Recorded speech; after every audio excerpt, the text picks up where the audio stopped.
Good morning, everybody, and welcome back to another episode of The News. We are out in Wipers, which is just northwest of Cochrane.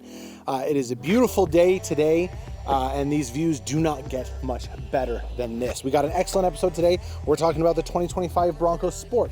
We're talking about the F-150 Lightning Hill Climb car for the last and final time. I know I've been kind of beating that one on the head. And then finally, we're going to be talking about something that we talked about back in March. It's not every day that rumors actually come into fruition. However, we are very lucky that this one has. So, without further ado, let's just get right into this.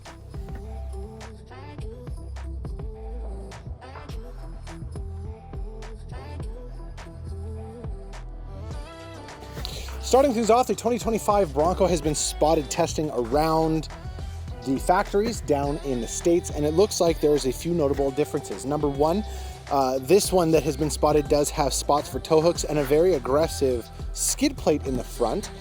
And also, it looks like it has been caught with Ford's new sync system. So you have a much larger screen. This one boasts a 13.4-inch screen as well as all of the new sync fixings. As you can see, they have opted out of tactile, proper air control buttons. It's now just all controlled on the screen. And that can be a problem for some people. Let us know down in the comments, would you rather physical controls for your air control, or would you rather have it on a screen integrated into everything else? I believe it's going to be hit and miss. It depends on how you feel about it. I personally prefer tactile, actual buttons that you can press, but they're obviously going a different route with this. So let us know down in the comments what you think about the new 2025 Bronco Sport. Is this something that you would be interested in?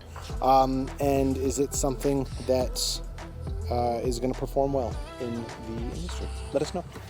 Moving right along, it looks like the Lightning Super Truck Demonstrator that was going to take on Pikes Peak has taken on Pikes Peak, and it has won. Out of 61 competitors at the 102nd running of the Pikes Peak International Hill Climb, it has come first.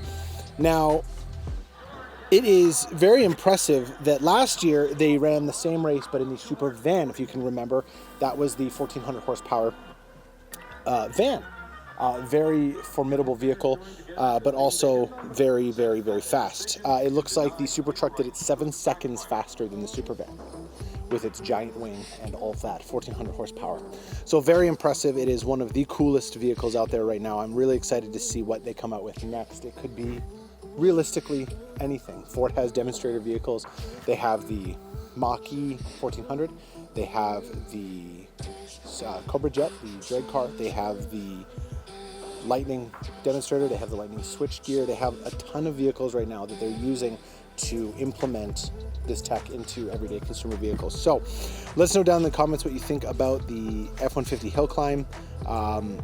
Really, really cool, really well done to Romain Dumas on that run, and we're really excited to see what they come up with next. And finally, last but not least, when we talk about rumors on this channel, we just hope for the best. We don't actually plan for them to come into fruition. We just hope for the best. And one of the rumors that I talked about over the last year, which I was hoping would come true the most, just did.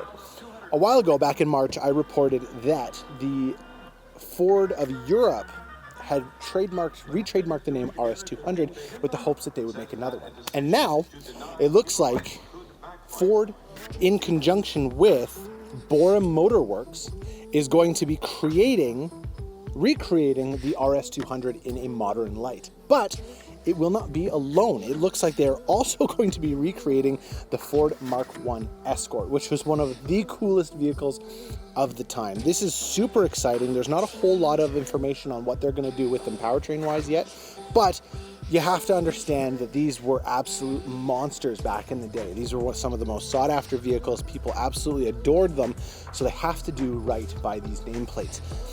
If you're going to revive a nameplate like this, I think this is the way to do it. Make a continuation model, make small numbers, don't make it a mass production vehicle, unless it's something, of course, like the Bronco, which was already mass produced.